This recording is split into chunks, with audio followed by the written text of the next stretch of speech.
The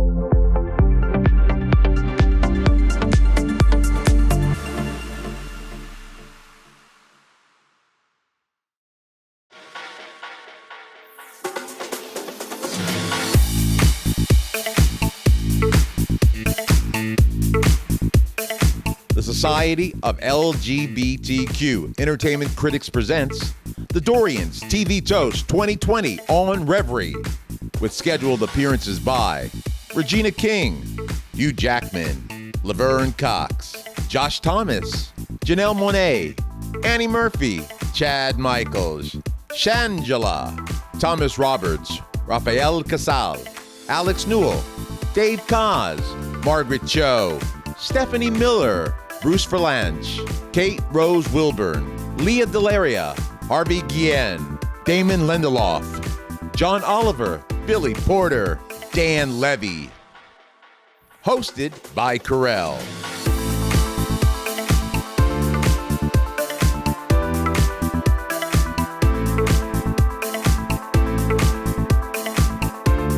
Hello and good evening or good afternoon or good whatever it might be. I am Karel and welcome to the Dorians TV Toast 2020 right here on Reverie. We are so glad you've decided to join us in our little virtual pub today, or the pandemic pub as I'd like to call it. And before we get underway, we have to address some elephants and large photos in the room. First of all, doing an award show this way is very, very challenging. I just can't thank the people enough at Reverie and all of the celebrities who have come to our little virtual pub to make this possible. Tonight, you are going to get so many A-list celebrities from television. They're all just lined up waiting on Zoom. Don't try to get on Zoom right now, it'll crash. Because we got every A-list celebrity in the world just waiting for you. Also, tonight is a celebration of the Dorian Award, named after Dorian Gray. You're going to find out all about that in our Meet the Dorian segment that we've got coming a little later with Cheryl Lazar. I can't wait for you to watch that, and we'll tell you all about this little award here. But it is an homage to Oscar Wilde's only book, The Portrait of Dorian Gray.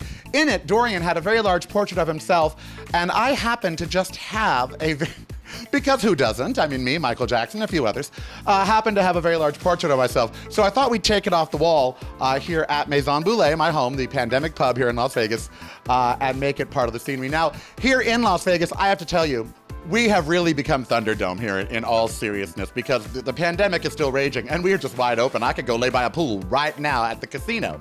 You know, I keep waiting for Tina Turner to do a residency here, you know, so she can sing, "We don't need another he," because it is very Thunderdome here in Vegas. People are just behaving like the pandemic is not going on. So, you know, we changed our city slogan. We really did back in January. It's like we saw the pandemic coming. Only in Vegas. That's our new slogan. Now, it used to be, what happens in Vegas stays in Vegas, but that's just gonna play nowadays, because what happens here does not stay here anymore, okay? We've been locked up forever. Is it too soon for pandemic humor? I mean, speaking of locked up, there are people in the Trump administration that have gone to jail and gotten out sooner than we have from our lockup. I mean, this is really, it's become something in our country. And we know at the Society, I am a member of the Society of LGBTQ Critics, Entertainment Critics, we know that it's an odd year to be launching a big revamped Dorian Award for the best of television. But actually, if you kind of think about it, no, it's not. Because television has always had power in our life. Television, whether it's a 70-inch screen, you know who you are, or a 7-inch screen, it's really the content that connects. So maybe when you see our nominees tonight, and our honorees, as we call them, we don't call, everyone's a winner, we don't call them nominees, they're honorees. So when you see our honorees tonight, if you haven't seen their shows, really, truly, go check them out, because it's really quite worthwhile. Our society is made up of some superstar journalists. And so instead of just giving a nod or having some accountant come out and say, "Oh, and our members," we wanted you to meet our members. Tre'vell Anderson, Manuel Betancourt, Michael Musto, Ren Gender, Dino Ray Ramos, Tracy E. Gilchrist, Wadua Wali, Eric Anderson, Jane Velez Mitchell, Eric Anderson, Kevin Fallon, Liz Shannon Miller, Jose Alejandro Bastida, John Griffiths, Topher Galk Roger, Tarek Ralph. So tonight, it's gonna be fun, it's gonna be informative, it's gonna be relevant, it's gonna be off the chain. So grab something to raise a glass with, okay? I mean, anything. As we know, in America right now, alcohol consumption has gone up 42% because of the pandemic, but y'all don't need to worry, because most of that was me. I mean, really, like 38%. Hey, you gotta get by somehow, right? All right, as we look towards the future of television, there's a lot of exciting voices out there that are going to shape the future, yours and others. So someone that's going to be shaping the future voice of television is my new friend, Tre'vell Anderson. They are the president of the Los Angeles chapter of the National Association of Black Journalists, and they are someone who is incredibly fabulous. So please, let's go to Tre'vell Anderson out in Los Angeles. Hey, Tre'vell! Thank you so much, Karel. Now, when I think about the state of television, I think the aspect of trans representation is an important one for us to take a quick second, okay, just to talk about. On the one hand, trans people, we are experiencing historic levels of visibility and representation on television, right? The ladies of Pose obviously deserve their shout out for continuing to slay us. We see you, MJ Rodriguez, okay? But there's also Alexandra Gray, her barrier-breaking role on Empire earlier this year. There's Emmy nominees Rowan Amani, Scott Turner Schofield, Rain Valdez, who joined Laverne Cox this year, right, as Emmy nominees. And then there's Brian Michael Smith, Leo Shang, who are on a great show like L Word, the Generation Q reboot that's happened, right? And there's also a small, younger crop of trans actresses that you can see out there on shows like P-Valley, The Shy, I May Destroy You. They're there, it's happening. But you may not be thinking enough about who is telling these stories outside of the actors and actresses, the writers, the directors, the producers, the people in the C-suite giving the green light. More often than not, they don't look like me. They are not a member of the LGBTQ community, let alone the trans community. That means so many of these stories could be even more authentic if trans people were in the writer's room, if we were in the director's chair, if we were in the C-suite, honey, okay? So let's keep that in mind when we're thinking about the state of television. And now I'm going to throw it to our virtual pub that we've created. It's time to start passing out awards. I'm kind of old, but as such, there might be some of you younger people out there who may not get some of the references that I'm going to make. So like in Auntie Mame, i.e. that reference, I'm going to ask you to take a notebook and or an iPad or a phone, and if there's anything I talk about that you don't know about, then go ahead and just use the Google, okay?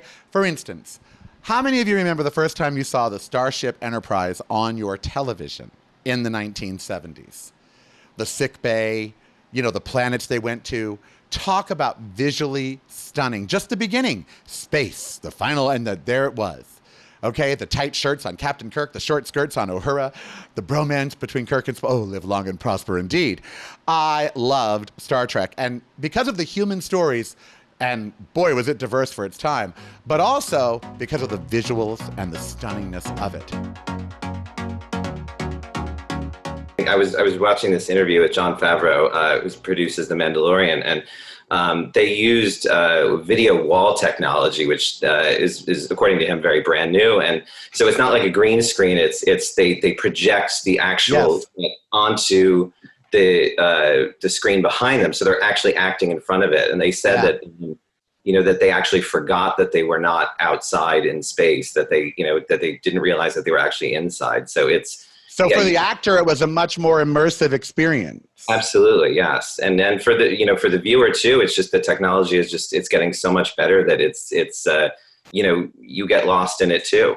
In some of these shows, what's been fascinating to see is what they've been using the technology for. So I think of something like Watchmen, where the visually stunning and striking aspects of it were really to tell a very timely story, and even in the flashback episode, which is so epic and sort of really informed, really taught a lot of people about the Tulsa Massacre.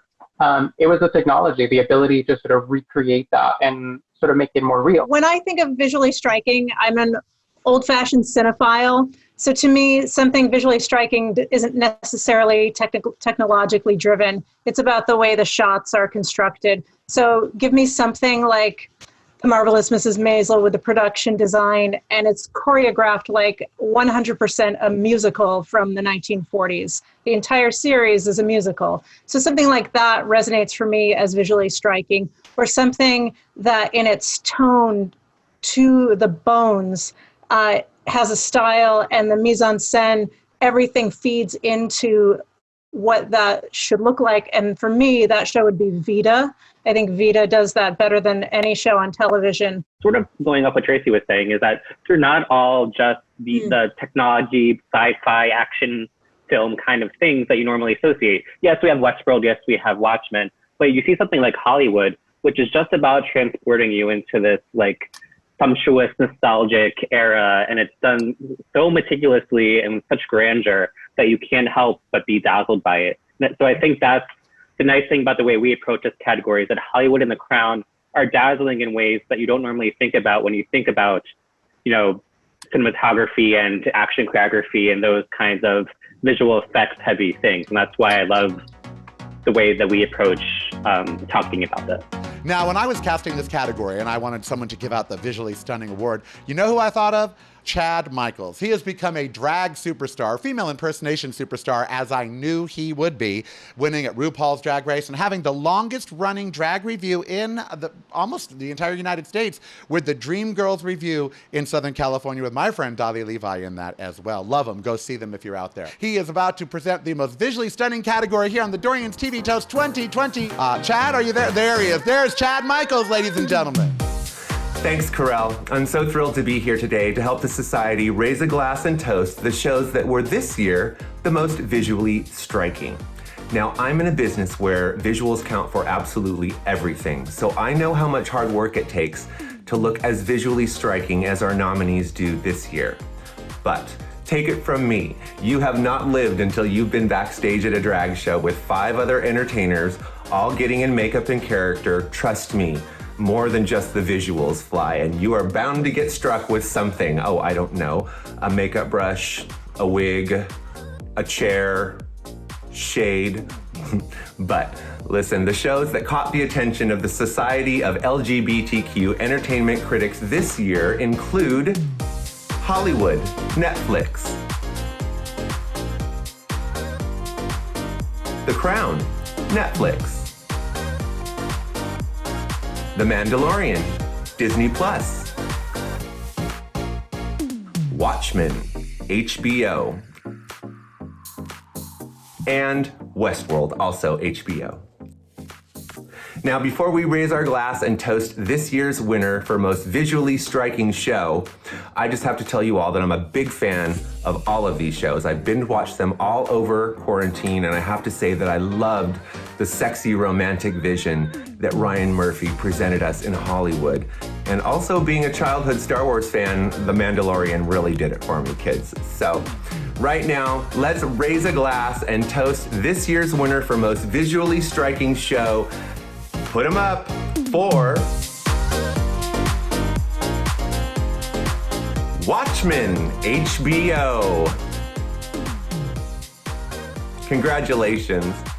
Accepting the Dorian are production designer Christian Milstead and cinematographer Gregory Middleton. Congratulations, you two. Hello, my name is Christian Milstead. I'm the production designer on Watchmen. Hi, everybody. I'm Greg Middleton. I'm one of the cinematographers from Watchmen. We are overjoyed and honored to receive the Dorian Award for Most Visual Striking TV Show. Making a TV show that looks good, but also touches and reaches so many different people was an amazing experience. Thank you, Damon Lindelof. And I'm only here to receive this award on behalf of the art department. Thank you, Jay, Edward, and Lauren. You're the best.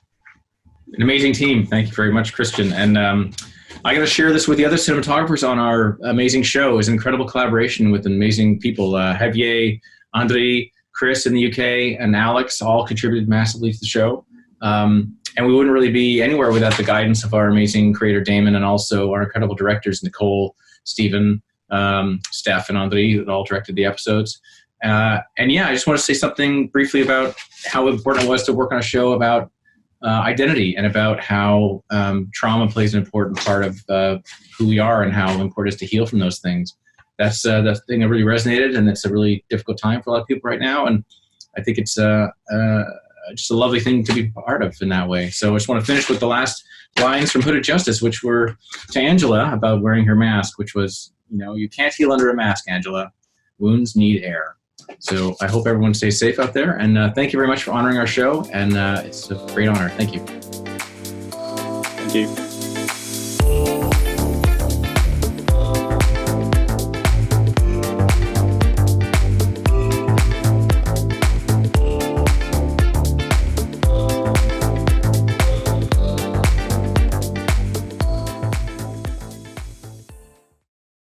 All right, welcome back, and congratulations to Watchmen. Oh my God, if that's not visually stunning. Well, I just don't know what is. Camp. Camp is like a code word. It really is. Because if you say it, one of two things pop. When I said camp just now, one of two things popped to mind. Either a tent and streams and lakes and bears, or a different kind of bear in a different bar wearing a boa. I've been so lucky throughout my lifetime to work with Bruce Vilanch. This guy is a legend. He's written everything with one name: Oscar, Emmy, Tony. There's been a documentary about him, Get Bruce. He's worked with everybody, Bet, Share, the whole thing. And we caught up with him to present for the best camp TV show right here on the Dorians TV Toast 2020. Take it away, my friend Bruce on the Zoom. Hello, Bruce. Bruce. First of all, Karel, thank you for letting me take part in this Tiffany's of award shows. Unlike Tiffany's, the Dorians has a bargain basement, and I'm in it, balls deep.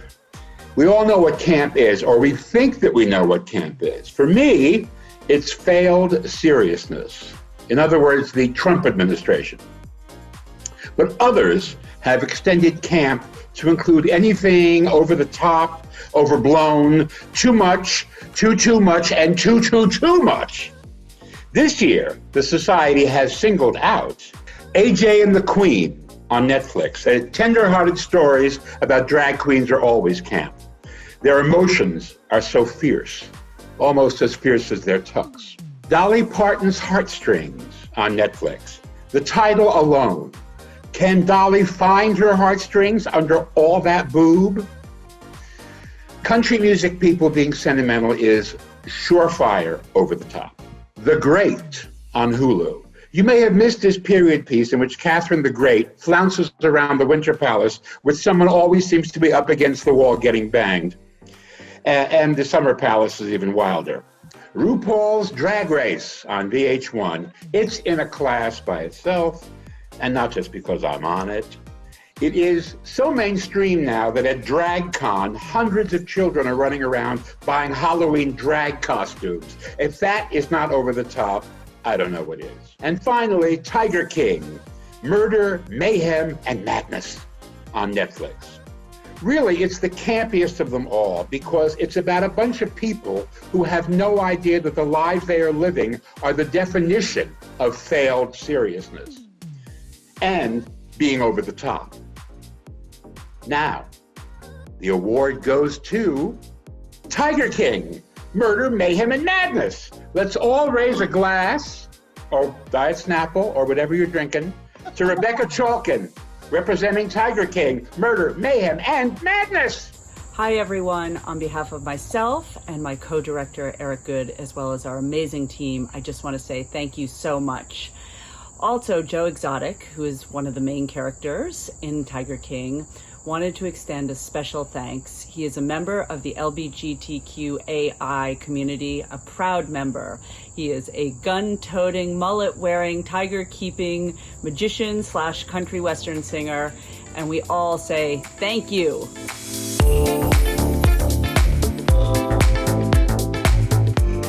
I think what's really interesting about the rest of the nominees in this category, Tiger King Outstanding, is that they weirdly know that they're camp and they're purposefully camp. So it sort of goes against everything we've been talking about the best camp being unintentional. You have something by Dolly Parton, which, just by putting the name on it, it's camp. And you could argue the same for the two series involving RuPaul.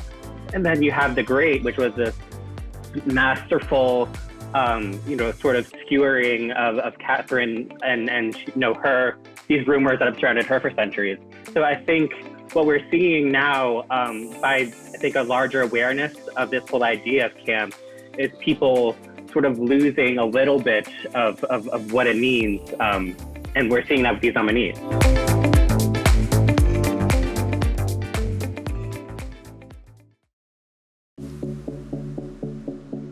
Slanja to Tiger King, or Tiger Queen as I call it. All right, the next show is the Best Unsung Show. Now, these are the shows that have existed out there sort of on the peripheral, but you really need to be watching them. And that's why we here at the Society of LGBTQ Entertainment Critics want to bring them to your attention at the Dorians TV Toast 2020. You find a beautiful gem of a show, and you almost don't want a bunch of people to find it because you're afraid if they do, they'll ruin it. Yeah, it's kind of that whole thing of when you find something and you're the first to find it, you own it. That kind of feeling where you take possession of something and you're very protective of it and you're not willing to share. There is that fine line, I think, of, kind of something becoming popular and losing its edge, I guess you would say. For this list, I think all of them, like I said, except for The Good Fight, fits in that category, especially all the Latinx, I think, shows, just because I feel that the Latinx community in general has not had the chance to shine. And there's this whole argument about the Emmys, like, not even recognizing these shows, because I honestly thought Vita. Well, you bring up, then let me ask you this, since you're on this topic, Dino. Do you think Unsung has really just meant marginalized shows because they've dealt with storylines and or characters and or had people in them that maybe weren't as mainstream? Not necessarily, but I think it leans into that. Liz Girl, what do you do in the shadows? Me. Yeah, honey. Watch TV. What else is there to do in the shadows? That's the best TV. I think the reason that these are unsung is because they have such passionate fan bases. I feel like a lot of us critics have been feeling that way since day one of One Day at a Time. This like throwback Norman Lear kind of vibe of a family sitcom that just charges into progressive issues, charges into diversity and what it means for a Latinx family to be alive in Trump America today. It's so funny. It's so thoughtful. It's so political. It has Rita Moreno. How can a show star Rita Moreno doing that performance, that iconic performance, and still be unsung? It's baffling to me, and yet it is. And when I was thinking about the unsung category, I thought it brought music to my mind. And when I think of music, I think of Dave Koz. In fact, I think of him when I think of a lot of things, probably more information than he wants to know. I got to know him back in LA radio when he had a show there, I believe it was on The Wave. And of course, you all know him from his many records. His 20th album is coming out October. He is here now to present the Best Unsung category. Let's go to my friend Dave Koz, who looks so gorgeous and gray, can I just say. Hey everyone, so happy to be here, honored in fact. Well, some songs you write for yourself, but most you write for someone to sing, someone to hear, someone to play, right? No song should go unsung. And you can say the same about television, can't you? Almost everyone that makes TV wants their show to find a voice, to be heard. But of course, it's a double-edged sword because once something becomes so popular, it often loses its shine. So it's a fine line between unsung and overdone. We all have these shows, the ones we tell our friends about, and they look at us like we're speaking some foreign language. These are the shows that we find and are passionate about because we feel like we discovered them. They're like our shows, right? Well, the Society of LGBTQ Critics has their set of these shows, and this year, I'm proud to say the honorees are, for Best Unsung TV Show, Everything's Gonna Be Okay, from Freeform. Gentified on Netflix. The Good Fight on CBS All Access. Mrs. Fletcher on HBO. One Day at a Time on Pop. Vita on Stars. What We Do in the Shadows on FX. And finally, Work in Progress on Showtime. Well, now let's raise a glass, or in my case, a sax, to the winner. Wait, I have a little fanfare. The winner is What We Do in the Shadows on FX. And here to accept the award is star Harvey Guillén. Hey everybody! everybody. It's Harvey Guillén from What We Do in the Shadows, and I am so excited. We won a Dorian. Look at this. Thank you, GALECA, the Society of LGBTQ Entertainment Critics, for awarding us this. I just got this. I'm so excited. It's so pretty, and the best unsung TV show goes to What We Do in the Shadows. I thank you so much for this. This is amazing and wonderful, and Unsung, Best Unsung TV Show is actually the title of our upcoming episode in season 3, and here's a little song that you might like. When you sing a song that you're making up, no one can tell it's not real because it's a made-up song. I have to stop singing it because I've already sang too much and already given you too much information of season 3, and I don't want to get in trouble. But that is a real song that is a real song that we're gonna sing maybe in the season 3. Probably not. We're not gonna sing that, but you never know because we improvise a lot in the show. So that song might be. You don't know it. You don't know me. We could add that song.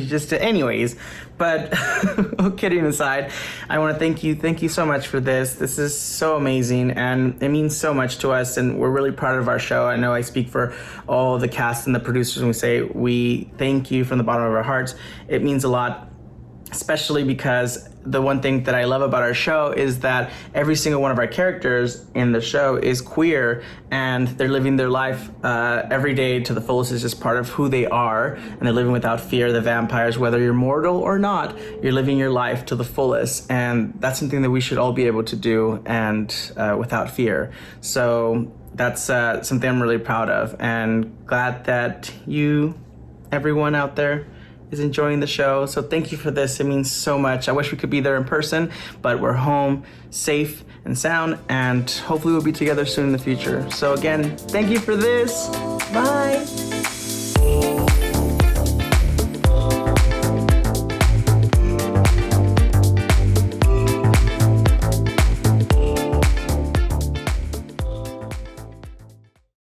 All right, congratulations to Harvey Guillén for What We Do in the Shadows. I love movies and television shows about vampires. How many of you remember Dark Shadows? Most of you don't. I do. And then, of course, oh my God, Barnabas Collins. Hello. On the Dorians TV Toast 2020, we are moving forward, and now we are going to go to the Best Current Affairs Show. This year has been a year for news.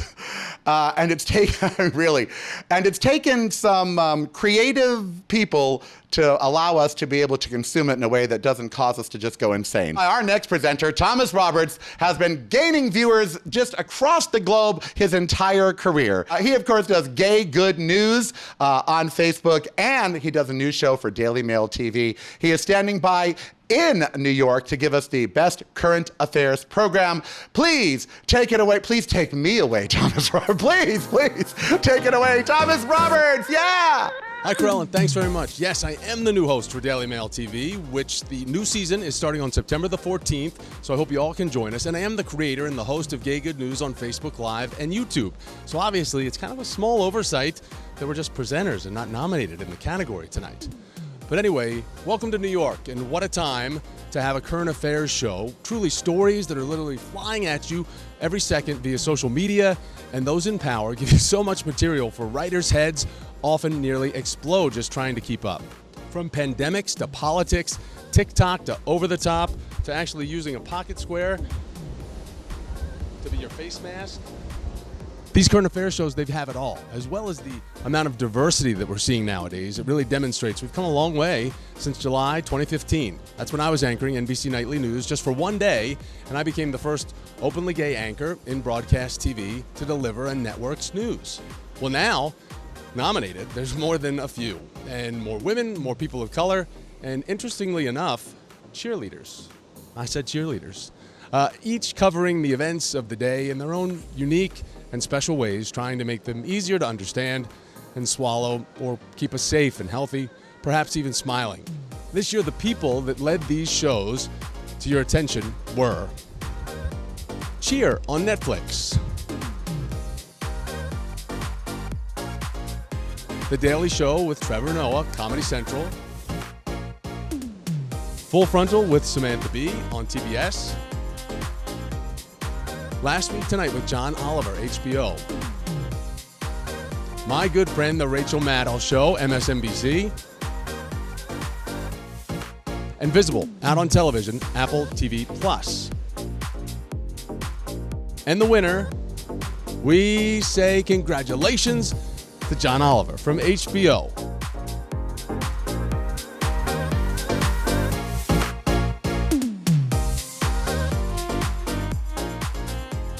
Hi there. Thank you so much, GALECA, for this Dorian Award for the Best Current Affairs Programme. We appreciate it very much. I hope you're all having a good evening wherever you are. Hopefully that's at home and that you're not at a maskless Jacksonville pool party, partly because of the pandemic and also because maskless Jacksonville pool party might be one of the worst sentences ever delivered by a human mouth. Anyway, we really do appreciate this. I'd like to thank all my staff for working so hard this year, and I'd like to thank you for giving us this award. I don't have the award with me, so what I did was I got one of my son's favourite toys. He's 4 years old. He likes this Funko Pop of James Hetfield from Metallica. Why does he like that? That's a legitimate question. He says it's because he likes his guitar and he's got a funny mustache. Both of those things are technically true. So thank you very much for this tiny James Hetfield. We will treasure it. Have a good night.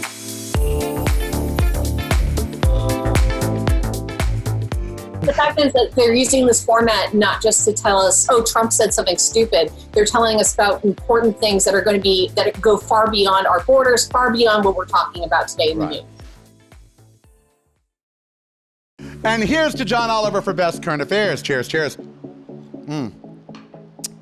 All right, the next category is Best Supporting Actress. It is time. And for that, we're going to go to Kate Rose Wilburn, just a very exciting star of Reveries, To Be Me, gender non-binary, one of the new faces of television. We couldn't be more excited that she's here with us. Kate Rose Wilburn on Best Supporting. Take it away, Kate. What? Oh. I'm being told by my support staff that you probably should look a little bit nicer for a presentation, even if you're going to be presenting from your college dorm.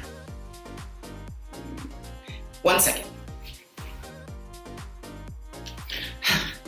Much better. Now, before I go on to toast the Best Supporting Actress from the Society of LGBTQ Entertainment Critics, I first want to take a second to talk about something that I hold very near and dear to me, and that's support. On screen, as in life, it's crucial to have the right support. I mean, I wouldn't be here if it weren't for the support of my family and friends, pushing me to constantly go out and do auditions, no matter how discouraged I felt or how scared I was. They would push me all the time because they knew that I loved it, and they always would support me in my endeavors to become the best actress I could possibly be. I mean, think about it. What if Dorothy never had her shoes, or Sunday afternoons never had brunches, or vain and pointless, attractive people never had TikTok or Instagram? I mean, the world would be in cinders. We all need support. And joking all aside, we need to support the people in the LGBTQ, non-binary, trans, Black, Hispanic, POC, and other marginalized communities, especially during these times of scary and uncertainty that go on in our society. We need to support not only them, but each other as well, and let each other know that we will be there to catch each other if we fall. Because we would want someone to do that for us, wouldn't we? Well, this year's nominees don't need any help to be funny, dramatic, or anything in between. The honorees for Best Supporting Actress are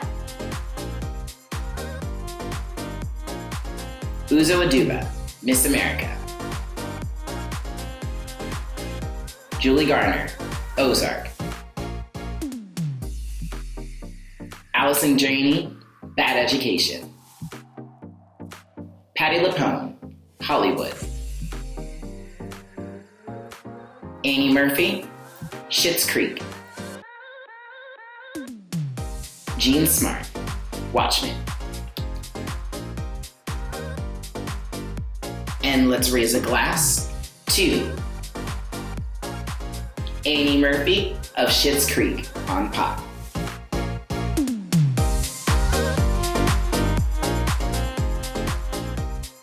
Well, how nice is this?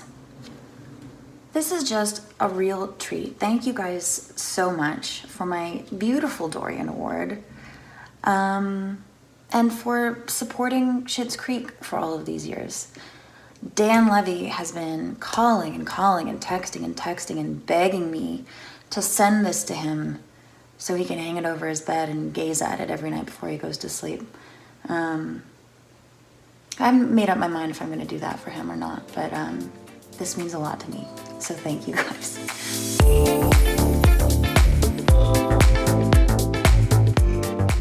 I think she had the biggest arc of anyone on that show, and she was able to take this very self-absorbed, solipsistic character and imbue it with so much heart. And to me, that was incredibly meaningful, and she really has emerged as one of my favorites. All right, TV movies. Oh my God. How can you say the best TV movie or limited series? All right, well, we've got someone here. She's here, we're here.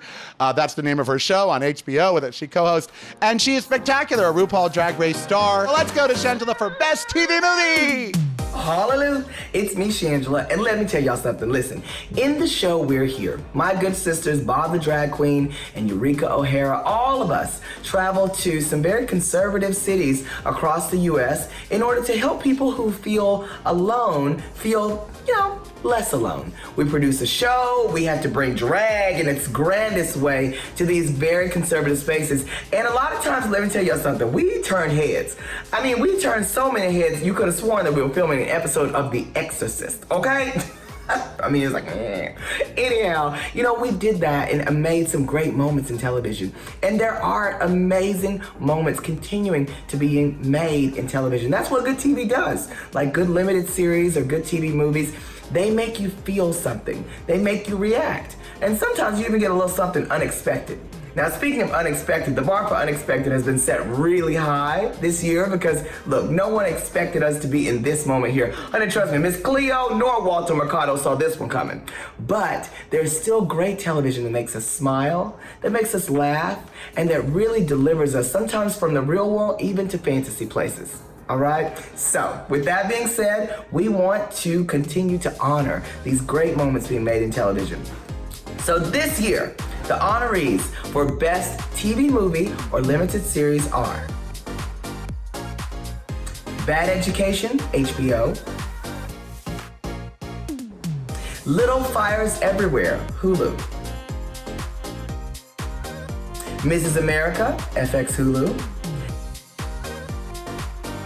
Normal People, Hulu, and Watchmen, HBO. Okay, and now, I feel so official doing this. And now, the winner. I love all the honorees. Here you go. Help me raise a glass and give a toast to the winner of this year's award. It's Watchmen, HBO. Woo! Yes!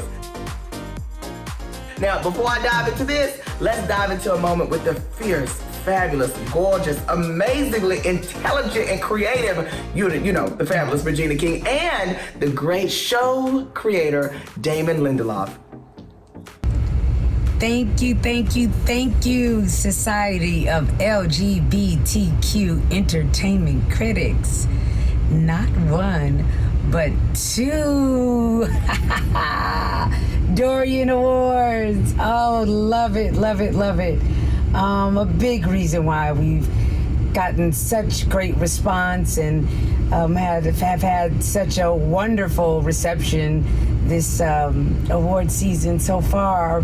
It's because of you, because you've written so favorably about the show and really received the show in a positive way. And I just want to say thank you. And I want to say thank you to all of those that worked alongside me, work on Watchmen, Damon Lindelof and the rest of the writers, my castmates, Lou Gossett, Jeremy Irons, Gene Smart, Yahya Abdul Mateen, Giovanna Depo, oh my gosh, Tim Blake Nelson, and just the rest of the cast. Just appreciate this moment. It feels good when you rolled up your sleeves and it's been a labor of love and really believe in something and to get a nice shout out. So we appreciate these 2 Dorian Awards. Wish we could be there to actually raise a glass and toast together. So I figured I'd have a little fun on the video and send you 2 back for the 2 that you've given us. Appreciate it. These are dark and frightening times. So what a ray of light it was when I learned that GALECA had bestowed this rather awesome award upon Watchmen. And it is awesome because it is literally a Dorian Award. So I know what happens to Regina here if anything should happen to this precious canvas. And you can all rest assured I will protect this with my life. I know the Dorians celebrate all kinds of film and TV shows that don't necessarily need to be LGBTQ themed, but we take particular pride in the fact that there is a queer character at the very center of Watchmen, Will Reeves, the very first costumed adventurer. We started this story by asking a simple question: why would a superhero need to hide their face if they were truly fighting for justice? The answer seemed obvious, because the world wasn't ready to see who they really were. And so Watchmen was a story about unmasking, about understanding the pain and trauma caused by ignorance and hate. So many parts of that story were not mine to tell, and so it was told by an incredible array of artists who looked different and loved differently than I did. Oscar Wilde said, "You don't love someone for their looks or their clothes or for their fancy car, but because they sing a song only you can hear." Watchmen is a product of my creative partners, and I'm only lucky enough to accept this honor because I shut up long enough to hear their songs. These are frightening times, but they are hopeful ones too, with centuries of injuries inflicted by the agents of ignorance and hate are finally exposed to the light. As Will Reeves tells his granddaughter, "You can't heal under a mask. Wounds need air." Thank you, critics of GALECA, for sharing your air with us and for this incredible honor. On behalf of all the creative partners in front of and behind the camera, we are deeply, deeply grateful.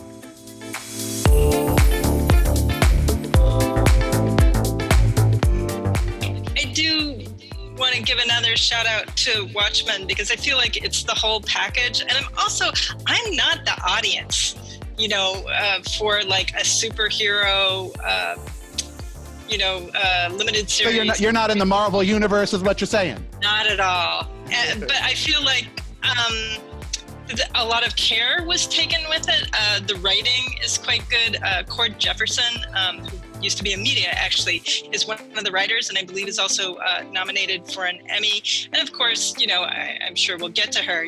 Regina King is, she has that Oscar for a reason. We're looking at the limited series to really revolutionize television right now and really tell the stories that we're not seeing anywhere else. Like when I think of what's compelling on television right now and where forward momentum and movement and progress is being made, it's in the world of limited series and TV movies. And so it's so exciting to now see those shows really get the recognition they deserve. Because I think for so long, we thought of limited shows as canceled shows. We thought of TV movies as movies that just weren't good enough to be in theaters. And I don't think that's correct. Aren't you all happy that Watchmen is cleaning up tonight? I am so glad that Watchmen is clean. And Regina King, oh my God, and Damon just about made me cry with his speech. Lord, it's not right to cry on the Zoom. You get your keys all wet, short out your damn computer. All right, welcome back to the Dorians TV Toast 2020. I am, of course, your host, Karel. DoriansToast.com is where you go and find out about it all. Now, we're about to, what? Why are you jumping up and down behind the camera in my house? What is going on? She's not here. We don't have her on the... Okay, so look. We were going to cut to Catherine O'Hara because I was about to do a whole big monologue about Schitt's Creek and who doesn't want to be up Schitt's Creek, particularly with Catherine O'Hara and Dan Levy and Eugene Levy and Annie Murphy. And so I'm not going to do it. Who's going to? Moira Rowe. Moira Rose isn't real. Moira Rose is going to present for us right now, the real one. I'm told presenting the Best Supporting Actor category live from Schitt's Creek is Moira Rose. Let's go to Moira. Well, hello you to my fellow thespians, critics, and faithful viewers. I'm Film and Television's Moira Rose, and I'm here to bestow the honor and raise a glass in celebration and adulation of la vie of a supporting actor. Now, as many of you know, my career in theater, both on stage and screen, has put me between many a fine actor. It takes a skilled and unique interprete to put one's own ego aside to allow the stars to shine, always in their orbit. Today I have been enlisted by the Society of LGBTQ Entertainment critics, pundits, and those of us who lay down our hearts bare for our art. The artists that fill the list this year for Best Supporting TV Performance Actor include Billy Crudup, The Morning Show, Apple TV+. Harvey Guillén, What We Do in the Shadows, FX. Dan Levy, The Town Where I Currently Am. John, do I actually have to say it? All right, Dan Levy. Schitt's Creek, Pop, Joe Mantello, Hollywood, Netflix. Josh O'Connor, The Crown, Netflix. Jim Parsons, Hollywood, Netflix. Let's raise a glass and toast Dan Levy, Schitt's Creek, Pop, bravo.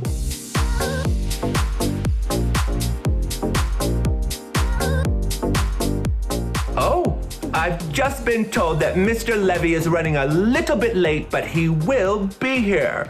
I'm sure that he would love to thank his marvelous mother on the show. That loving, caring, well-educated, lexaphantic woman that she is. I'll just take this award and keep it safe under guard with me.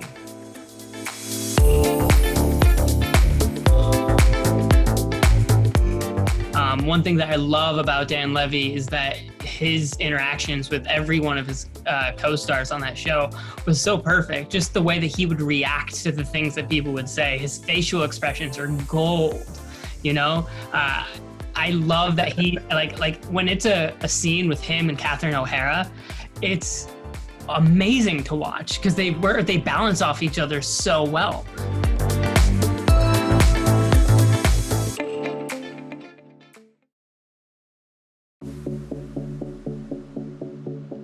To have a little Guinness mustache.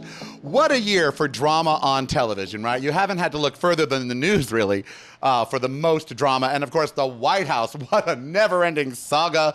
That has been the little Cheeto who could, or can't, actually. And better not again, ever. I'll talk about Ozark because I'm not a big Jason Bateman fan, and that's his show. But I was pleasantly surprised. It's basically an organized crime show, like The Sopranos and, many other shows. But this one actually gives more of an equal focus on the women, and also the women are just as evil. I'm all about the good fight. Audra McDonald, I think, was robbed. A very subtle performance, realistic as a law firm partner who is just trying to, just like the Christine Baranski character, they're just all dealing with evil around them. And Chris Jumbo, all of them, absolutely. And it's really a shame, although it only had 7 episodes, I think. It was a short season cut off by the pandemic. It didn't get any Emmy nominations, which is sort of, to me, very sad. I would just like to piggyback on what John was saying about The Good Fight, because it is just, I love that show so much. And I do think it doesn't get enough Emmys praise just because it's on CBS All Access, which I feel like not a lot of people have as a streaming service. But even with the interruption of production, I feel like it ended in such a, weird way that I feel like it's going to be memorable just because of that last frame, which I won't be specific about because I'm not talking about that on TV, but watch it. Just watch The Good Fight. It's worth it. I gotta say, Killing Eve is amazing. What do you love about it?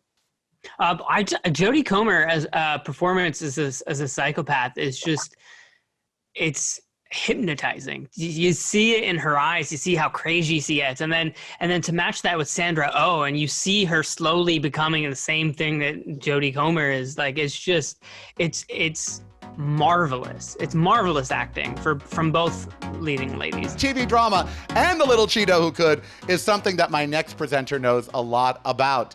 Stephanie Miller, Mama, as anyone that listens to her knows, has been on radio and television for a while now, and she has been fighting the good fight. I've had the privilege of sharing a bunch of radio stations with her, and let me tell you, she does late night, she does free speech TV right now. She's doing the Sexy Liberal Tour. You know, liberals can be sexy, as she is proving with Hal Sparks and John Fugelsang and Frangela. They're on tour. Lily Tomlin just joined them. She does her show every single day on a myriad of radio stations and podcasts, and she's here to tell us about the best TV drama at the Dorians TV Toast 2020. Let's go to my friend, what everyone thinks we're frenemies, but we're not really. We're actually friends, but let them talk. My friend, Stephanie Miller. Thanks, Karel. Well, because I'm a homo liberal helper, I'm here to help. I'm here to help the society honor the best TV drama this year, and this is a year with drama, right? We got that orange mofo. We've got COVID. We've got murder hornets. We've got meth alligators, nunchuck bears.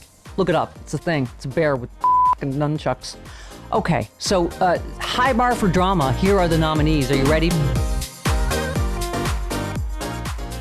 Better Call Saul, the story of a fixer that for a change, it doesn't have Donald Trump as a client. Killing Eve, about an agent that becomes obsessed with the women she's targeted, or better known as a few of my exes. That's only funny to me. Ozark, because a family that commits crime together stays together. How Trumpy. The Crown, the most fun that's been had in the royal palace since the corgis escaped. The Good Fight, or as liberals really wish would happen, how to succeed in the apocalypse while practicing law. Let's raise a glass. Are you ready? The winner is Killing Eve, BBC America AMC. Cheers. Accepting on behalf of Killing Eve is actress Fiona Shaw, executive producer Sally Woodward-Gentle, and writer Suzanne Heathcote. Congratulations. Thank you, GALECA. What a wonderful series of series. And in ours, Jodie's great, Sandra's great, Kim is great, Sally and Lee are great, Julian's great, Sam is great, Harriet was great, Suzanne was great. So thank you, GALECA, for this wonderful Dorian Award. We think you've made a great choice. Thank you to everyone at the Dorian Awards. This is such an honour and such a privilege to be receiving this award. Everyone on the Killing Eve team worked so hard this year to make this season what it was. So it's such a fantastic recognition and honour for us. I personally would just like to say thank you to everyone at Syngenta, to the phenomenal cast and crew, and AMC and BBC America. Together, we all worked on this season, and I'm so grateful that those of you at the Dorian Awards have recognised it. It really does mean a great deal. So thank you very much, and goodbye from the English countryside. Hello, I'm Sally, one of the EPs on Killing Eve, and I just want to say thank you so much for this incredible little ray of sunshine of an award in an otherwise rather wearing and miserable year. Thank you, GALECA. It is a real treat.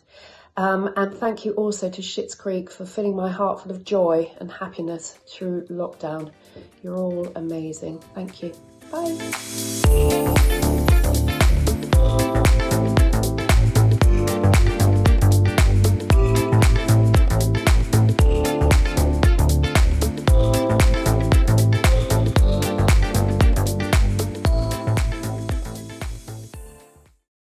All right, congratulations to the cast of Killing Eve. All right, actors. Who doesn't love actors on television? And now actors get to come in many shapes and many sizes. Rafael Casal. Do y'all know who he is? Woo, child. He is here now to introduce the category of Best Actor, and I wish I could just walk right through the Zoom and be right there with him. Hello, Society of LGBTQ Entertainment critics. Thank you for inviting me into your pub of judgment. You've all been so kind to me, or you don't care enough about me to formulate an opinion. Tonight, we honor the men or male-identifying humans who took our breath away while we sat on the couch eating Thai food again with our pets. Each performer brought something brilliant to the screen this year, which wasn't easy, but luckily they filmed it all last year before the dumpster fire. The film I was in, Bad Education, really tells the story of today's America. A story about a con man using the system to benefit himself and rob the people he's supposed to serve, while the ceiling is caving in and eventually is stalked by teenagers. Thank you, TikTok. The honorees for Best TV Performance Actor are Hugh Jackman for Bad Education, Eugene Levy for Schitt's Creek, Paul Mescal for Normal People, Jeremy Pope for Hollywood, and Rami Youssef for Rami. And the Dorian goes to Hugh Jackman for Bad Education. Okay, now I get why I'm here. I got to work with Hugh on this amazing film, and he even let me two-step better than him for 5 whole minutes on camera, which I think tells you the kind of class act he is. So let's raise a symbolic glass to Hugh Jackman. To the Dorian Awards, thank you so much for this. Honestly, this is a huge honor for me. It means a lot to me. I want to thank everyone at the Dorian Awards, the LGBTQ Entertainment critics, for this endorsement from you. It really, really means a lot. I loved making the film with a young up-and-coming filmmaker, Corey Finley, who you'll see a lot more from, with an incredible cast, Alison Janney, Ray Romano, Rafael, Geraldine, everybody. It was just one of those incredible experiences. This is just pure icing on the cake. So thank you.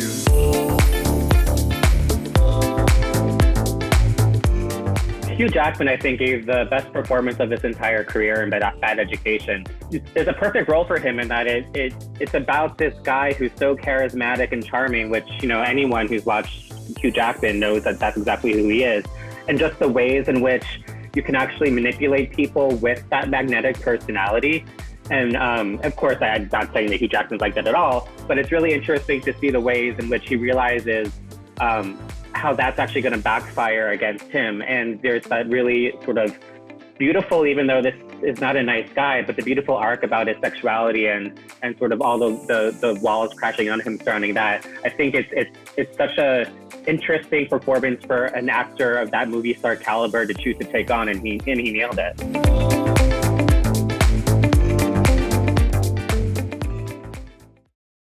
Welcome back to the Dorian TV Toast 2020.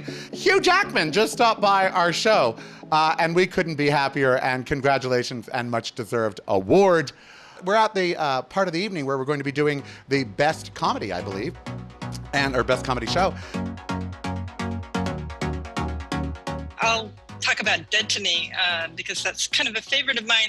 I am surprised actually to see it in this category, though. It's an hour-long show. It definitely has a lot of dramatic elements, but it also has a great deal of comedy. I feel like it really has a Southern California feel. So many shows are filmed in Southern California, but they don't have the feel of the real place. I feel like especially Linda Cardellini's, kind of new age character who always has like something terrible going on is very much a Southern California character. The Good Place, I thought, ended really strongly and had a beautiful send-off. I've always loved Better Things, and I've loved The Good Place. I appreciate Insecure. It doesn't make me laugh as much as it sort of amuses me. And as an Angelino, I'm drawn to just the depiction of that part of the city. For comedies, I really like to laugh out loud. And I have to say that What We Do in the Shadows, especially when Guillermo, the wannabe vampire, he's super adorable. And there is a moment where he's very jealous of this other person that he thinks is the coolest familiar ever. And he goes to her chic New York loft and finds out that she's not all what she seems to be. But the actress, I wish I knew her name. She is just priceless, as a very snooty, like, I'm so cool, and like almost like a Warhol crowd wannabe if it weren't, modern day era. Literally my favorite show on television right now is Insecure. I think it toes the line between comedy and drama so well. And I kind of love that it's doing something that traditional comedies don't do. Like, it is telling a different type of story, and I really appreciate that. And comedy often is so subjective. You know, for some people, they aren't laughing out loud at Insecure, but I find myself laughing out loud a lot, but I also find myself crying sometimes, like in the same episode. And I think a brilliant show should be able to get me to laugh out loud, but also make me sob. Whether it falls into comedy or drama doesn't really matter. It's still great television, and Insecure is able to do that so well. Yeah, I just wanted to step in and just rave about Better Things. I love that show so much, and I think that it does a really good job in immersing you into the world of the show, and like just with the different storylines and everything that they do. I specifically this year loved the episode they did it based in New Orleans. It just felt like this like dreamlike sequence that just like was so perfect. I think Pamela Adlon is a genius, and I love her so much. Now, you know, back in 1994, they hired Margaret Cho to be this nonconformist Korean woman on television. And then the minute she became this nonconformist Korean woman on television, they immediately told her to stop being this nonconformist Korean woman on television and start being more like everybody else. Margaret Cho is here with us. This is Lucia, by the way. TV comedy has been doing great and so much better. You know, there's so much more representation, but we still need more. I mean, they've all done a great job. You know, it's amazing because when I started in TV so many years ago, I was the only Asian American, and I was the first Asian American, and it's like so different now. You know, it's so different.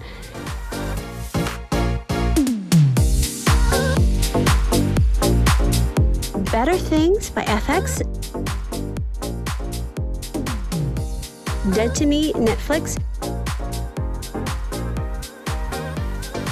Insecure by HBO.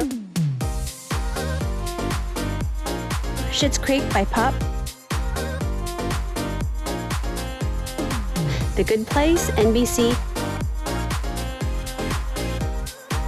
What We Do in the Shadows by FX. Let's raise a glass to this year's Dorian winner, Schitt's Creek, which I love. Schitt's Creek, congratulations, Schitt's Creek. Cheers. I do love Schitt's Creek. It's so funny, and it's a really special show. And you rarely see bi characters, so I really, I do love that show for that reason too. Bi representation. Bi. Not bi, but hi, bi, hi. Hi to bi, hi, and bye. Thank you.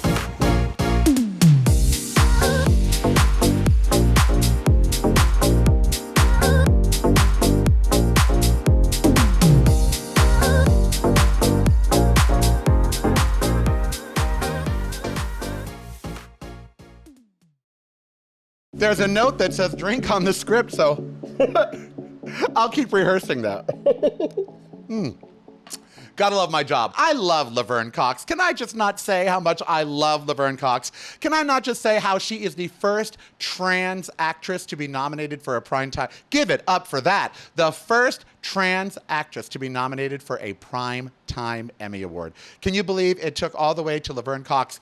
And the other trans person was back in 1990, and that wasn't for an acting category. Can you believe that? She continues to make films. She Disclosure, what a great film about trans and trans activism and what it is to be trans. She is an incredible individual. She is, in fact, Laverne Cox. She is even on the Netflix miniseries Inventing Anna, and she is here with us now. Please give it up.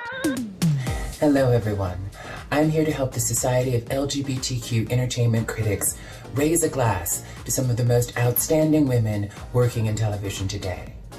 I, like many of you, have had a lot of time to watch quite a bit of television during the pandemic, and I am truly blown away by the outstanding work brought to you by women on television this year. These performances by these incredible women reaffirm what it means to be human. And I believe that is what our job as artists is to do, to remind us what it means to be human, so that we can see the humanity in each other and ourselves even more. This year, the Society has chosen to honor the following women. Christina Applegate, Dead to Me.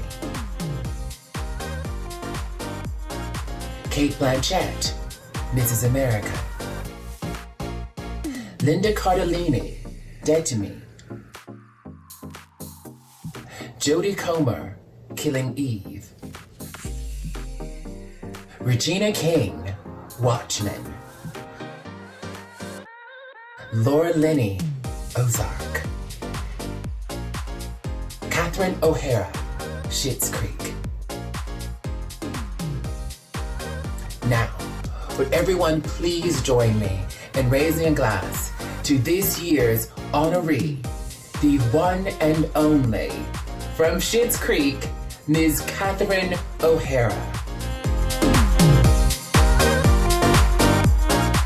I want to know where she got inspirations for that accent, because it's so ridiculous and over the top. Oh my God. The way that she says "bebe," it makes me laugh every single time.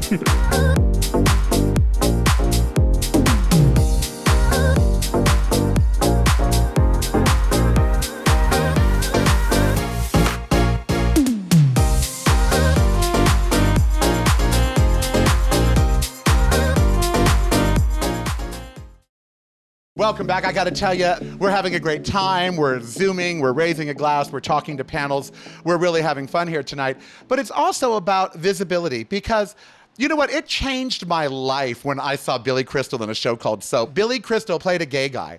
And for me, that was so groundbreaking. I was young. I was probably like 10 or 12 years old. And here was this gay person on television. There were gay shows before we called them gay shows. I just love the amount of inclusion and diversity that's cropping up about for the community. Like, there are people that identify all over the spectrum represented in all of these shows. And it's just really inspiring to see a category like this be so large and filled with so many wonderful nominees. It's a wonderful collection of nominees. And even though right now, from what I stand and as I'm looking at it, most of the shows are consisting of a dominantly white cast, I am looking forward to the representation and the diversity that they continue to bring year to year. It's getting better every single year, and I can't wait to see what next year's nominees are going to look like. I'm going to just make sure we shout out Pravita, because that's a wonderful, speaking of diversity and inclusion,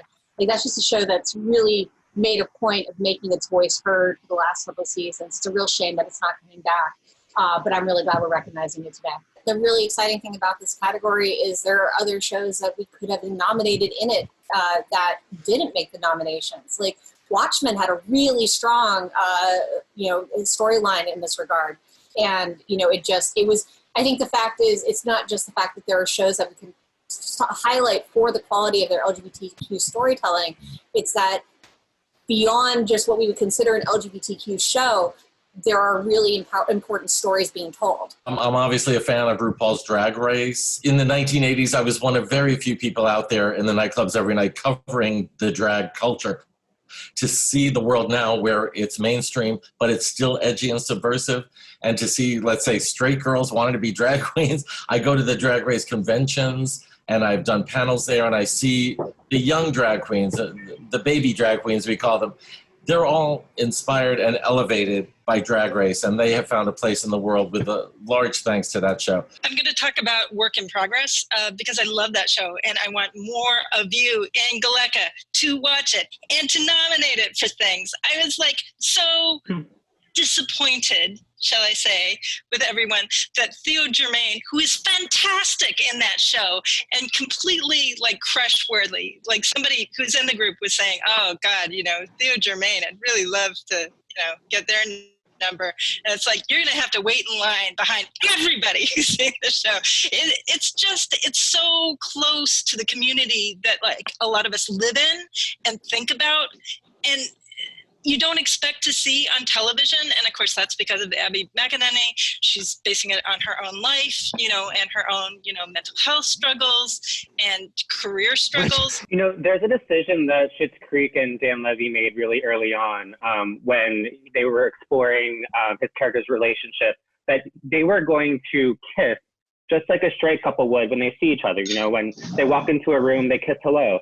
And it's such a simple, seemingly innocuous act, but it ended up being so profoundly revolutionary for anyone who's grown up gay and still probably has a little bit of reticence to just simple acts like that. God bless Ryan Murphy. That's just what I have to say. I mean, for him continuously putting shows of diverse characters with different storylines. I mean, Hollywood really stood out for me this year, especially during this year of darkness, and it just gave us all something to hope for. I mean, it had something for everybody. I mean, really, from Patti LuPone to, and it's just really one of those things that we should all aspire to. And I laughed, I cried. It was beautifully shot and well done. Let's talk about We're Here on HBO, which was so exciting because each week it introduced us to new parts of the country. They don't even get a chance to speak or even get to be out half the time. So we got to meet these communities, people in these communities who are meeting drag queens for the first time, who are meeting other queer people for the first time, and have never had the opportunity to have their stories told ever before. And so it's exciting for me as a viewer and someone in the community to get to see and hear from these people each week because they don't have an outlet otherwise. But now we do have honorees for the best LGBTQ show. And to present them is someone that I have known and loved for so long. She doesn't know this. She really doesn't know this. I'm about to spill the beans here. But I used to go to the Arsenio Hall show a lot with my friend, the late Vesta Williams. Vesta used to sing on Arsenio a lot. So there we were. And then a comic was there, and it was Lea DeLaria. And she was to become the first lesbian comic to go out on late night television and do a set. And I was so lucky to be there and to be able to see it. And I'm even luckier now because she consented to present for the Society of LGBTQ Entertainment Critics the best LGBTQ show. Hey, Lea, I am so glad that you are here with us, and thank you for doing this. Hi, everybody. I'm Lea DeLaria. On March 19th, 1993, I booked a gig. For me, it was just a gig. Be funny, make the money. But for millions of queers around the world, it was a sign that things could actually change. And that's when I walked out and did my set as the first openly gay comic on television in America with Arsenio Hall. Now, we all know I wasn't the first gay comic on television. I was just the first one who actually talked about it. At the time, people said I was brave. I was just trying to get laid. And now look at us. Things actually have changed. We have LGBTQ Entertainment critics giving out awards for the best LGBTQ television show? I mean, we've come a long way since 1993. The nominees for the best LGBTQ television show are Bad Education on HBO, Hollywood, Netflix, RuPaul's Drag Race, VH1, Schitt's Creek, Pop, Vida, Stars, We're Here, HBO, and Work in Progress on Showtime. And it is my distinctive pleasure to give this award to my good friends at Schitt's Creek, the funniest damn show on television. Give it up for Schitt's Creek, everybody. They rule.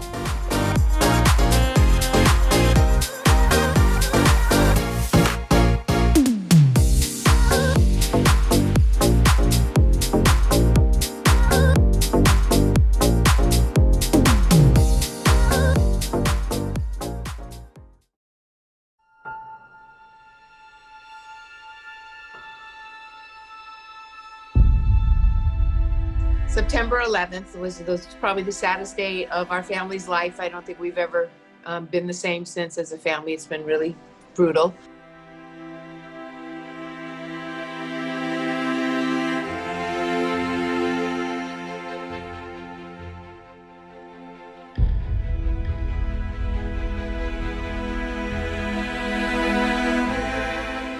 I'm David Arquette. I'm here in honor of the Alexis Arquette Foundation that Rosanna Arquette, my incredible sister, set up to honor the spirit of Alexis and help in the LGBTQ plus community. We partner with Dr. Astrid Hagar of the Violence Intervention Program at USC Medical Center. We have, with Dr. Hagar and Violence Intervention Program, a clinic called the Alexis Project, which is for LGBTQ youth.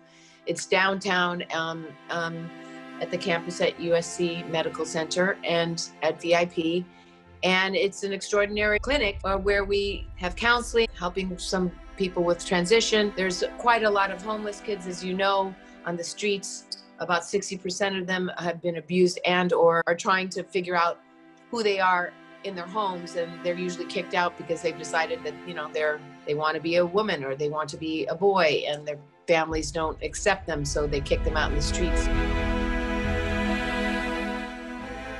Alexis Arquette was an iconic trailblazer, and before anybody really kind of came out and said, this is who I am. It was really interesting at the very end, because I remember saying, you know, Alexis, do you want to be buried as a woman with your dress? Because it doesn't matter. Alexis is a they. Alexis was a they, and that's who they would be right now. We give to all sorts of other groups besides the Alexis Project. There's, you know, we don't have tons of money. That's why when our donations come in and we give them out. And so it's all, you know, it's a nonprofit. We're doing the best we can to help as many human beings as possible.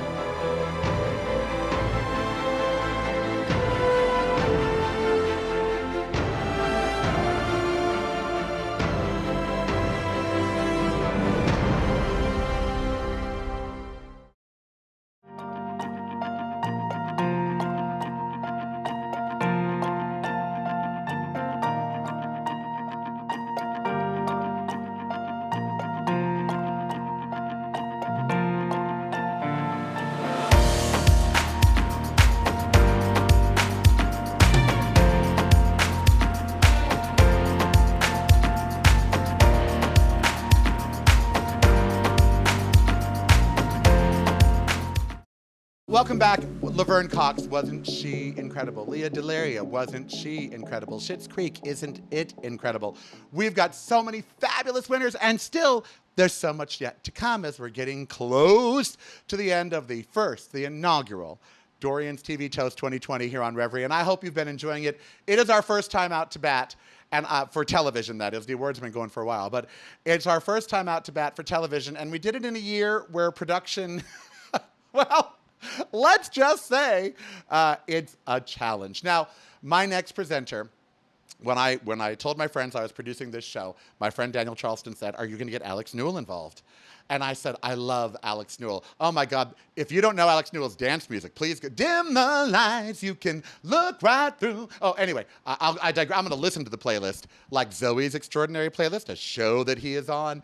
And of course, Alex was unique in Glee, literally the character unique in Glee. He is coming to us from Canada, Vancouver, where he is filming Zoe's Extraordinary Playlist. Please welcome here to present our next category, the extraordinary, the incredibly talented, the gender nonconformist, and the Bill O'Reilly agitator, much like myself, Alex Newell. Woo! Thanks, Karel. One of the best parts of my career is that I've often been able to combine music and television, two of my favorite things. Now this year, there were some fierce musical moments on television, and the Society of LGBT Entertainment critics have singled out these as some of the best. The honorees for best musical performances are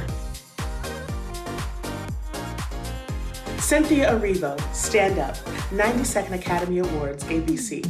Jake Gyllenhaal, Music Everywhere, John Mulaney and the Sack Lunch Bunch, Netflix. Jennifer Lopez and Shakira, Halftime Show, Super Bowl 54, Fox. Janelle Monáe and Billy Porter, Opening Number, 92nd Academy Awards, ABC. Noah Reid, Always Be My Baby, Schitt's Creek, Pop. Now, come on, let's raise a glass to our winners. Janelle Monáe and Billy Porter, Opening Number, 92nd Academy Awards, ABC. And now, let's go on to the fabulous Billy Porter. Hi, baby. Oh my God, you guys, we won a Dorian Award. I just want to thank the Dorian Awards for giving this special award to Janelle Monáe and myself for Best TV Musical Performance, the opening number of the Academy Awards. Look at how beautiful this is, based on the portrait of Dorian Gray. It is so lovely, and it's such an honor, and I just want to give a shout out to Janelle Monáe for thinking of me and for putting her neck out for me and making sure that I was there with her. She reached back and got Grandpa and brought him along. So I appreciate that. I love you, Janelle. Thank you, Dorian Awards. God bless you all. See you soon. Hello, hello, hello. Wow. I am just so thankful. It is a deep honor to be recognized alongside the incredible Billy Porter, the legendary Billy Porter. Thank you, Dorian Awards, for this acknowledgement for Best TV Musical Performance. Wow. Billy, to have you opening the 92nd Academy Awards with me was a dream. And there was no other person I could think about sharing that stage with. It was truly unforgettable. You know, I'm just so grateful that we got an opportunity to be ourselves.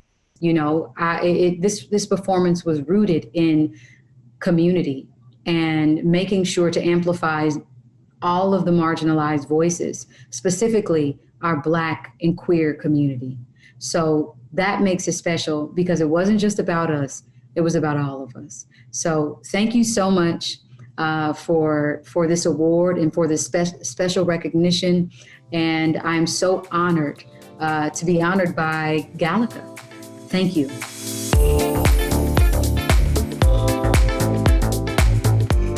Hello, Billy. Hi, how are you? I'm doing quite well. I hope you are too. How are you doing? I'm doing as good as can be expected in the state that the world is in, but you know, I'm trying to be positive and you know, I'm gonna go with that. I really want to ask you just quickly about your Emmy win last year and obviously the historical context of it. What changed for you the most personally and professionally from it? You know, I just have to preface this by saying that for me, it's about the work first. For me, it's about the art first. Awards are fabulous. I love winning them. And they are different for a person like me, being Black, queer, and out. It means something different for me than it does for my white counterparts. My white counterparts are going to be respected anyway. They're going to work anyway, simply because of their whiteness.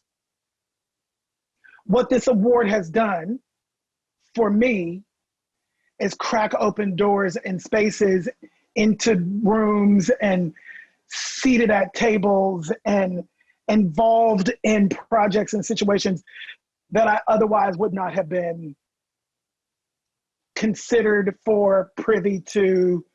You know, it actually has changed my life in a very quantitative and significant way. What did Billy Porter at 20 years old think what Billy Porter at 40 or 50 was going to be? I wasn't thinking that far ahead. I was thinking, am I going to live to see tomorrow? So I don't know. You know, I was naive. I wanted to be a star. I thought, you know, having visibility, that part of it, I understood at that age. You know, having visibility would create a space for change. I did know that. But the intention changed. You know, I was watching Oprah Winfrey and she had Maya Angelou on and Iyanla Vanzant, and they were talking about service. What does service look like? Because when you choose service, the rest of it will work itself out. My service is what you see in front of you right now. My service is leaning into my truth, which is my queerness. in a world and in a space where everybody tells you that you're wrong. Everybody tells you you're an abomination. What do we need to do to get you the Oscar to finish that EGOT? Relax. Everybody just needs to relax. I'm working. We're all working. Whatever it is will come. Whenever it comes, it comes. I don't know what else to say. You know, yeah, it's lovely. It's great. But like, I'm not going to stress myself out about trying to win an Oscar. I'll stress myself out about trying to get good work that may lead to an Oscar, but I'm focused on the work. Billy, thank you so much for joining me today. It was an absolute thrill to talk to you. Thank you. Thanks for having me. Absolutely. Have a beautiful day. You too. Bye. Okay. Bye.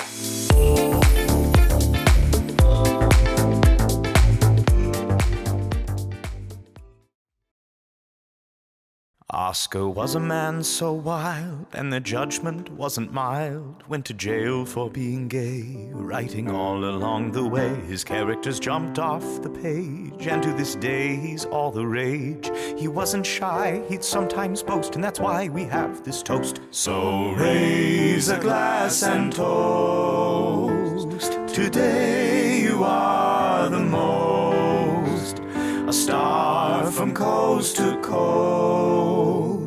You're shining bright, it is your night, so raise a glass and toast.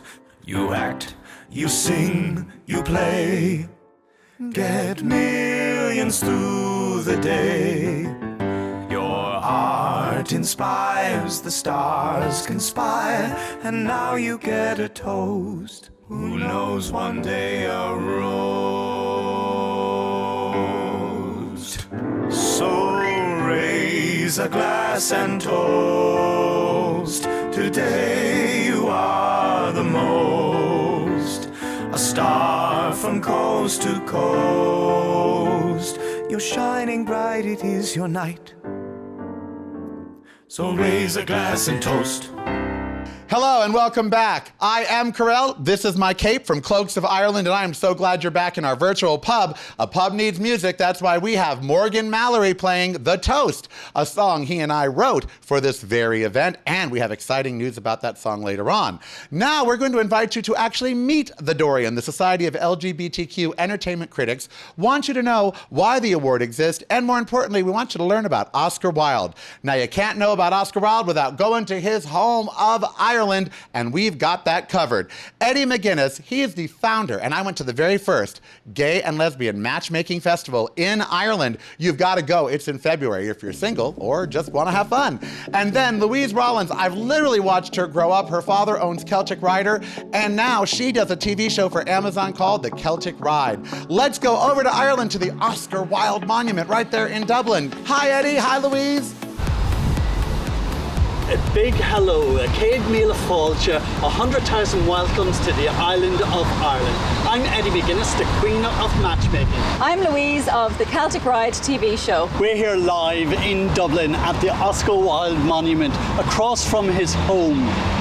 We are over the moon that the LGBTQ+ society has decided to call one of its toasts the Dorian, after one of our amazing sons here in Ireland, and named after his book, The Picture of Dorian Gray. As Oscar Wilde once said, to love oneself is a lifelong romance. Yes, Karel, and as you know, because you've ridden the Wild Atlantic Way once or twice yourself with Celtic Rider, Ireland is an amazing country. It is a beautiful country with so much to see and so much to do. And we cannot wait to welcome you and your friends back as soon as possible.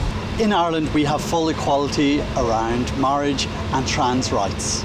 We are now working with the wider society around LGBTQ+ families. You know, our former Taoiseach, Leo Varadkar, is an openly gay Prime Minister. America, I think you need to catch up. Follow the rainbow to Ireland. Sláinte! And now over to you, Karel. All right, thank you too. Eddie, you're right. We do have to catch up, although we do have people to judge, so that's something. And Louise, I can't wait until I can legally leave my country and come back and ride around in yours. Well, Oscar Wilde was a man of cloaks. He was a man of many things, and he plays directly into our Dorian Award. And for that, we have Shira Lazar here from What's Trending on Reverie to tell us what's going on with the Dorian, about how me and Jason Young and a few other people made what's right up under here. Hey, I'm Shira Lazar from What's Trending, and welcome to Meet the Dorian. This year, the Society of LGBTQ Entertainment critics decided to go big or go home. So they launched the Dorians TV Toast 2020 on Reverie. And for that, a new award was needed. Now, the Society named the award after the only novel ever written by the iconic gay author Oscar Wilde, A Picture of Dorian Gray. The novel, like Oscar, was scandalous for its time, and it wasn't until just recently that the full uncensored version became available. Producer, host, and proud GALECA member Karel decided to go quite literal, and with the Society's permission, enlisted art director and artist Jason Young of Peel Image in Palm Springs, California. The two decided to digitally recreate a portrait of the artist as the winning trophy and have the image printed on canvas. They opted for digital because, as Karel says, Dorian would have embraced the digital world, as would Basil Hallward, the character that painted the portrait in the book. Putting it together during a pandemic wasn't easy, so Karel had to enlist all the local talent that he could. A local Las Vegas art shop made the easels for the 8x8 canvases to rest, and Customistic Las Vegas had the impossible job of embossing the gold metallic Dorian logo on a velvet cover.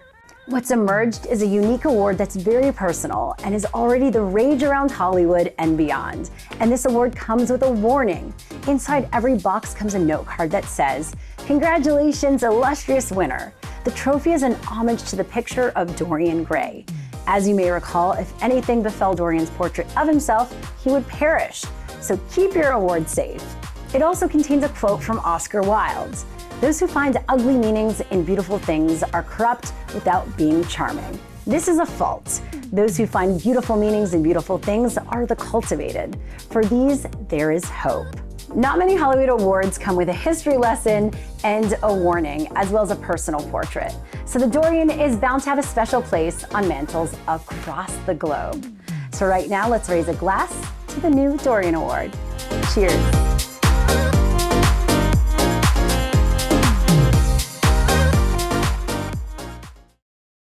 Welcome back to the Dorians TV Toast 2020 on Reverie. I am Karel. You can find out a lot more about the Dorians at thedorianstoast.com. That's thedorianstoast.com, and of course, reverie.tv.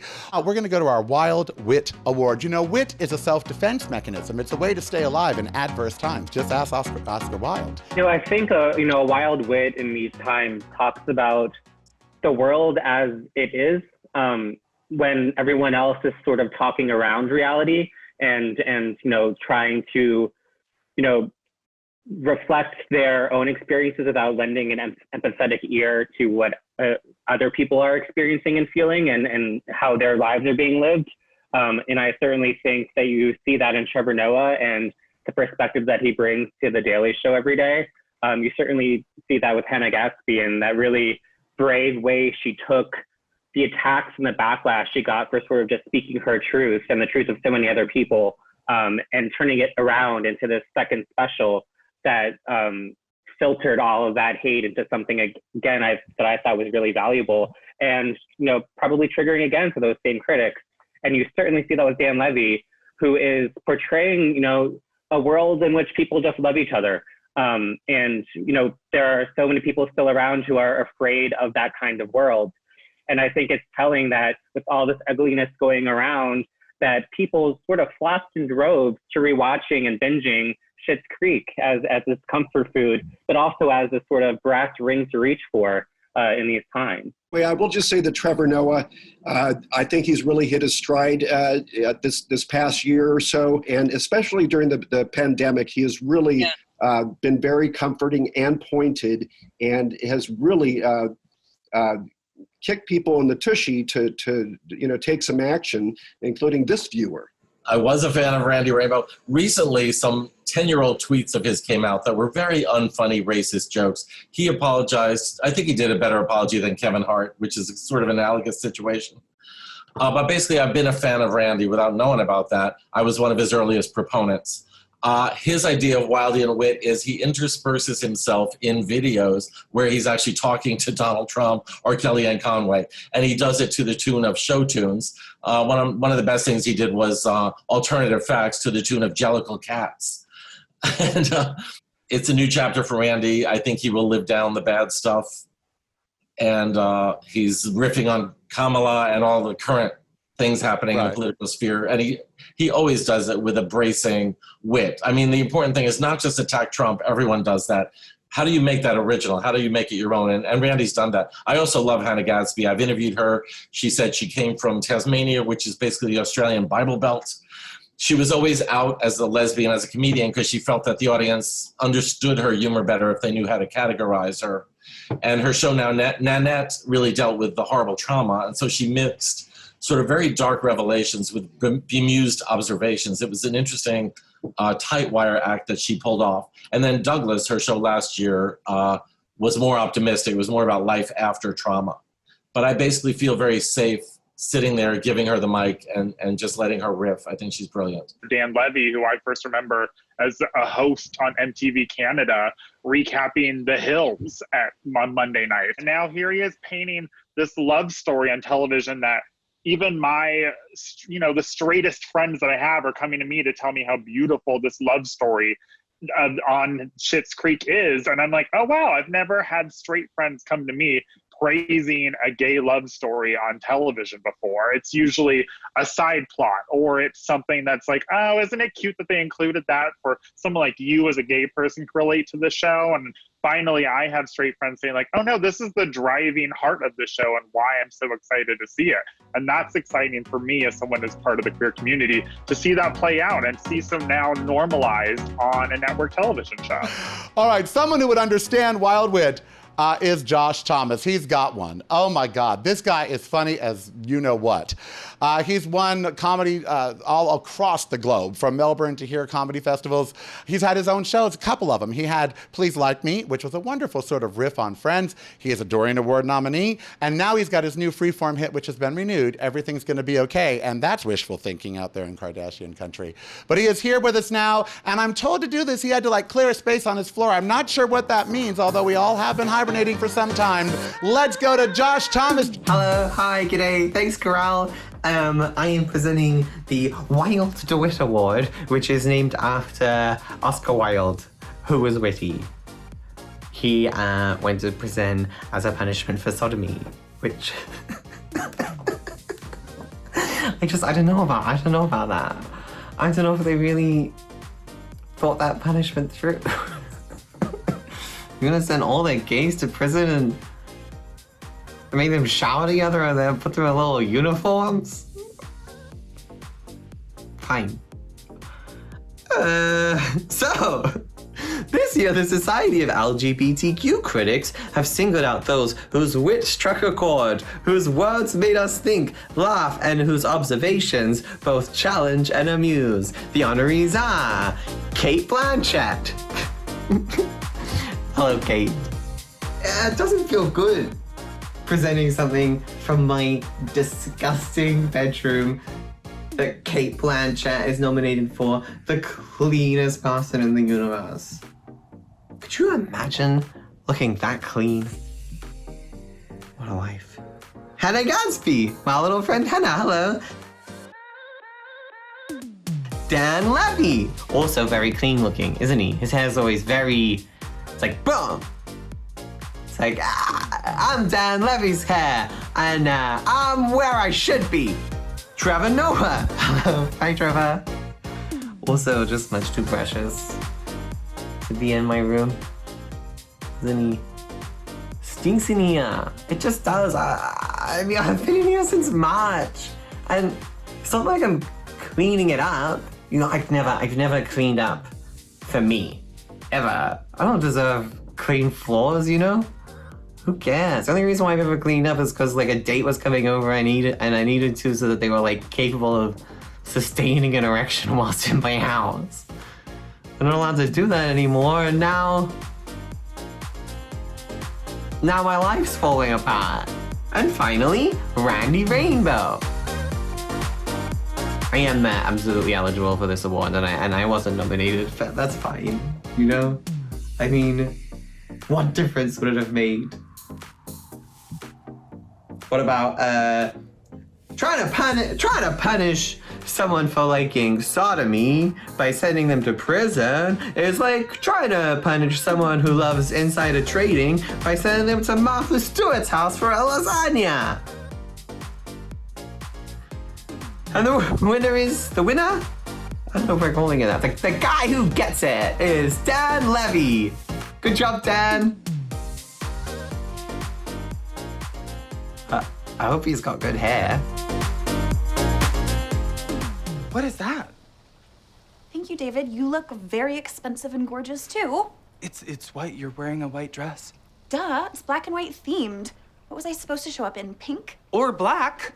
You're wearing a wedding dress.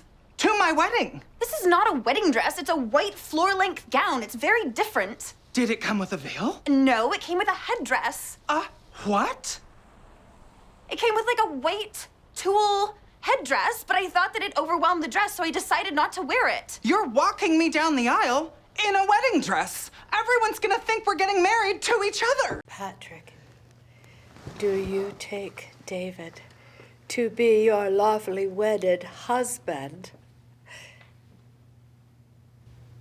I do.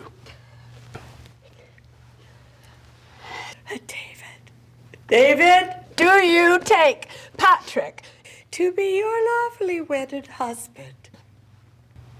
I do. I now pronounce you husband and husband. You may kiss each other.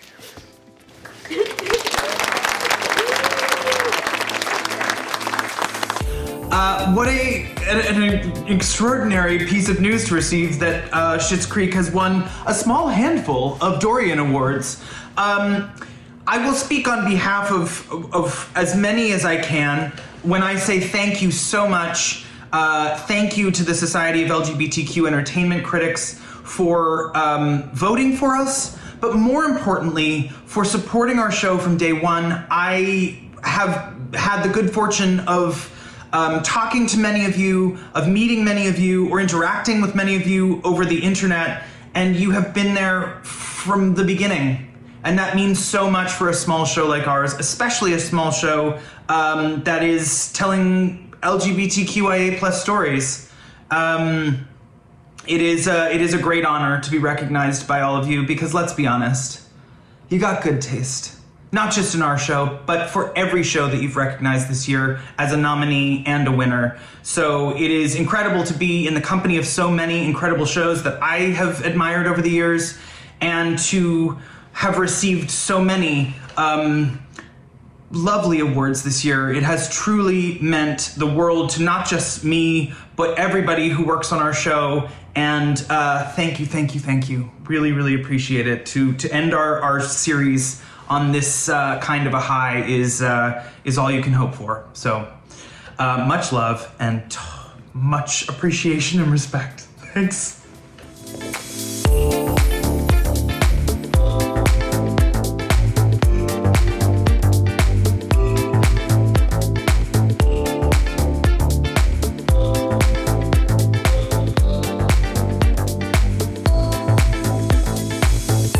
Was it riveting for you? Oh, all right, everyone. It is closing time, although pubs never really close.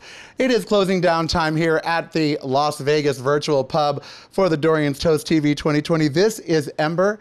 Ember Therese is my service animal, and I could not live without her.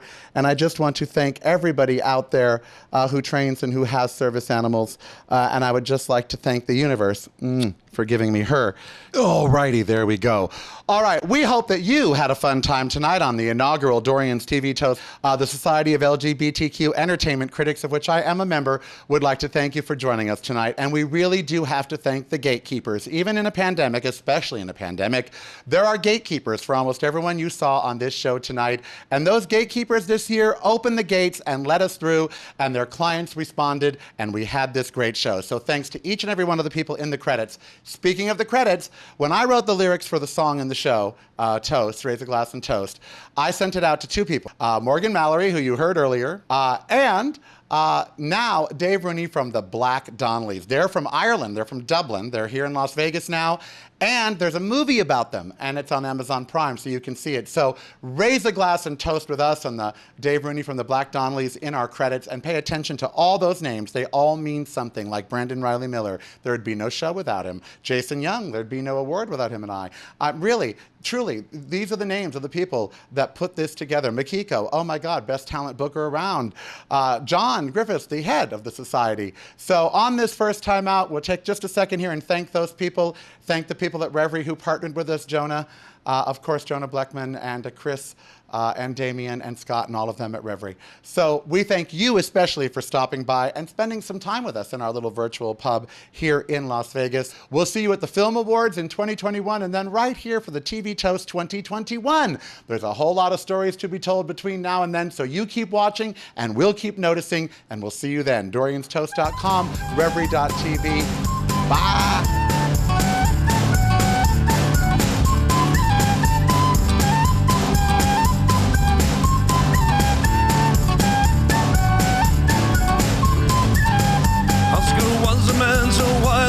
Jail for being gay, and the judgment wasn't mild. Running all along the way, his characters jumped off the page, and today's all the rage. He wasn't shy, he sometimes boasted, it's why we have this toast. So raise a glass and toast, a star from coast to coast. Shining bright, it is your night, so raise a glass and toast. So raise a glass and cheers to the man from Westland Row, who'd like a drink in a subtle wink to all the boys and girls he knows.